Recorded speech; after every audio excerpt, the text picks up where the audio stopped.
The memory is a funny thing. For example, I don't remember which past review I opened with the same "memory is a funny thing" line, but I've definitely done it. At least twice, actually. Putting my own Ouroboros-like self-repetition to one side, though, the reason I once again draw attention to the human memory and its ability to be a big old tricksy bastard is Beneath a Steel Sky, the 1994 PC point-and-click adventure game to which Beyond a Steel Sky is the much-anticipated sequel. See, I remember playing Beneath a Steel Sky for years as a presumably spotty adolescent. I have images of the screenshots ingrained in my brain, even snippets of the dialogue, but upon booting up the sequel, I realised that I actually remember next to nothing of importance.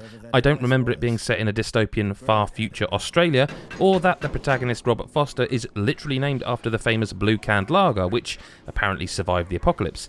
Not that any of it really matters too much though.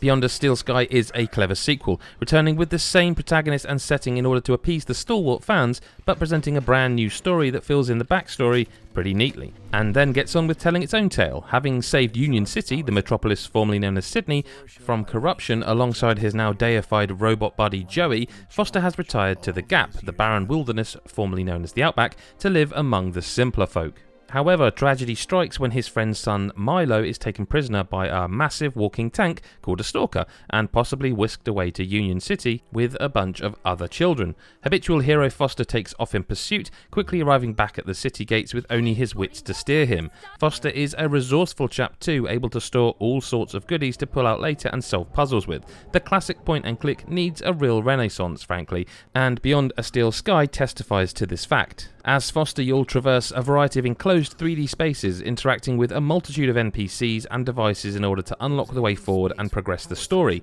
For example, in an early area, you'll come across a lass named Ember who can sell you a stolen U-chip implant that will allow you to enter and move around inside Union City. But in order to get it, you'll first need to catch the aggressive gang bird that stole her data transfer tool, or DEET. To do this, you need to find a lure to trick the bird to a specific spot and make it drop the DEET.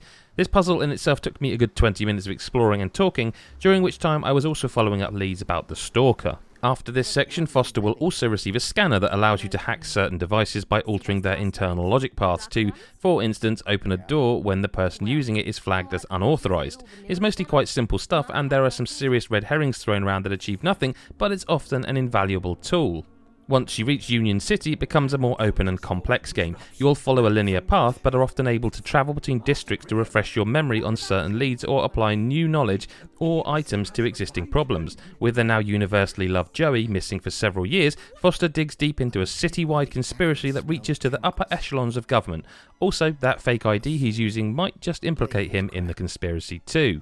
The dialogue is shot through with humour in a similar, though evolved, fashion to the original. Original creators Charge Cecil and Dave Gibbons bring the same care and charm to this as they did the first game back in '94. Foster is a fortunate yet reluctant hero, often getting out of scrapes in the nick of time, and while there's no direct combat, there are fail states when you mess things up. That said, if you get stuck, a very generous hint system will do the legwork for you, coughing up a hint every 30 seconds that don't so much dangle the answer just out of reach as they do smack you in the mouth with it.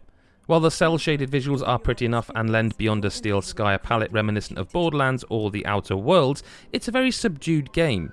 If anything, it may be a little too laid back for its own good. Even when running, Foster doesn't run anywhere, and if you get stuck on a puzzle and don't want to use the hints, you may find yourself trotting around the same small area on an endless loop until your useless brain kicks in. Most of the puzzles aren't overly taxing, but some do require very direct thinking, and often I got stuck trying to be clever instead of just, I don't know, asking someone with access to a house's security system to open the windows for me. There's something timelessly playable about point-and-click adventures though, and this is no exception. You can lose hours wandering around Union City, following up leads, investigating dead ends, and chatting up the locals in the hopes that one of them will give you something that will inexplicably save your life later.